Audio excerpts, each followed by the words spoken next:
Jika memang Injil Barnabas adalah Injil asli, mengapa umat Muslim tidak mengimani Injil Barnabas sebagai kitab suci?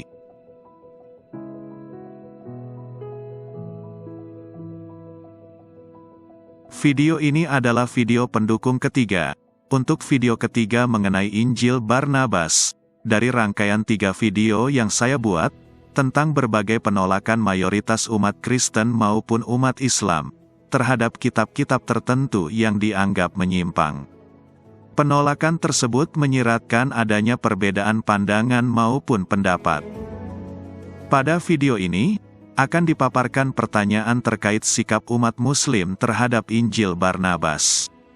Jika memang umat Muslim menganggapnya sebagai Injil yang asli, mengapa umat Muslim tidak mengimani Injil Barnabas sebagai kitab suci? Apa itu Injil Barnabas?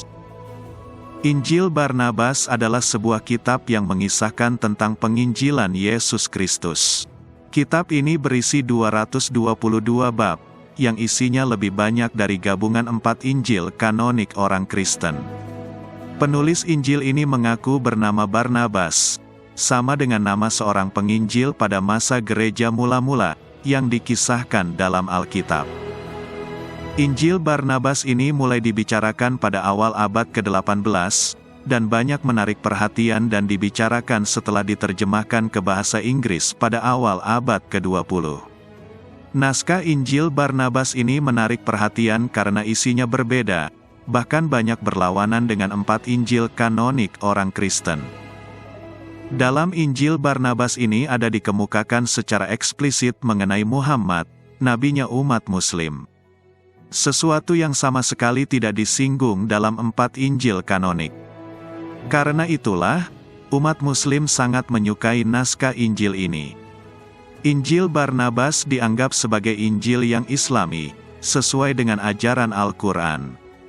Bahkan ada umat Muslim yang mengklaim bahwa Injil Barnabas ini adalah Injil yang asli.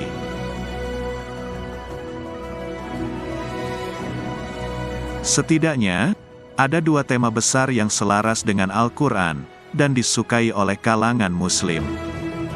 Pertama, keselarasan dengan Al-Quran dalam hal kerasulan Nabi Muhammad. Kedua, keselarasan dengan Al-Quran dalam hal penyaliban Yesus. Ada semacam euforia dan antusiasme kalangan Islam terhadap Injil Barnabas ini. Isi Injil Barnabas yang berkaitan dengan kerasulan Nabi Muhammad, merupakan tema yang paling disukai, selain isi yang menyatakan yang disalib itu bukan Isa atau Yesus, sebagaimana dikemukakan dalam Al-Quran. Itulah yang antara lain menyebabkan kalangan Islam menganggap Injil Barnabas sebagai Injil yang Islami, dan selaras dengan Al-Quran.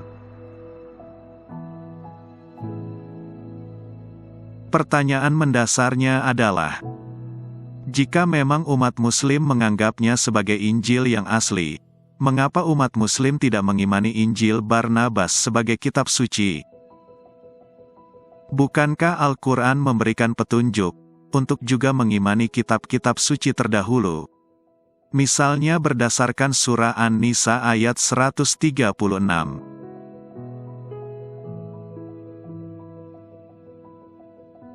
Setahu saya, belum, atau tidak ada, kelompok di kalangan Muslim yang menyatakan Injil Barnabas sebagai kitab suci, maupun mengimani Injil Barnabas sebagai kitab suci.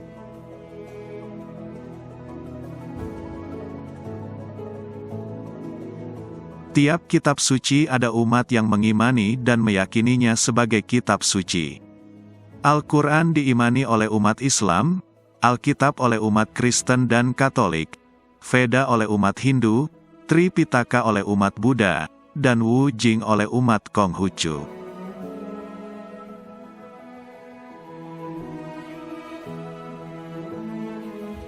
Kitab suci yang kontroversial, dalam arti ada yang menolaknya, juga ada umat atau kalangan yang mengimaninya sebagai kitab suci.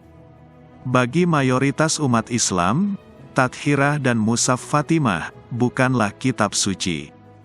Tetapi, Tadhirah bagi umat Muslim Ahmadiyah, dan Mushaf Fatimah bagi umat Muslim Syiah, adalah kitab suci.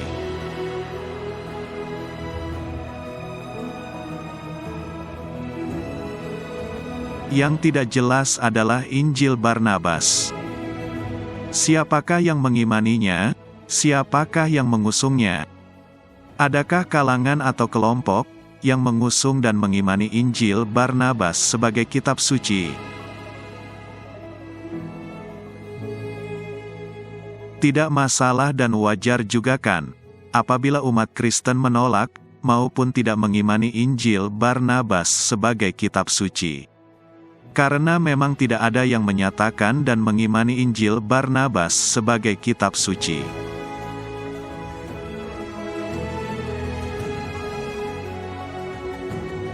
Yang terasa agak aneh, adalah sikap dari sebagian kalangan umat Muslim. Umumnya, umat Muslim tidak mengakui, maupun mengimani bahwa Injil Barnabas adalah kitab suci. Namun, umat Muslim sering mempertanyakan dan mengkritisi penolakan umat Kristen terhadap Injil Barnabas. Tanya, kenapa?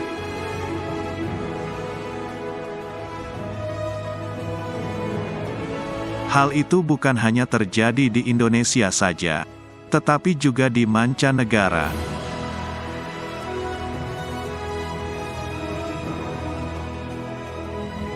Saya tetap menantikan dan mengharapkan jawaban untuk pertanyaan berikut ini. Jika memang umat Muslim menganggap Injil Barnabas sebagai Injil yang asli, mengapa umat Muslim tidak mengakui dan mengimani Injil Barnabas sebagai kitab suci?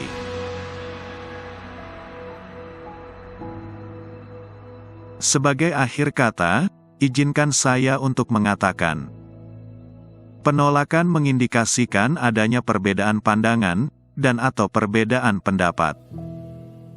Berbeda pandangan, maupun berbeda pendapat, adalah sesuatu yang wajar. Itu dapat memperluas wawasan, bahkan tidak jarang mendorong munculnya inovasi. Yang paling penting adalah, kita bisa saling menghargai, dan saling menghormati, di dalam keberbedaan tersebut. Salam damai, Tuhan memberkati. Jangan lupa, tekan tombol subscribe, lonceng, like,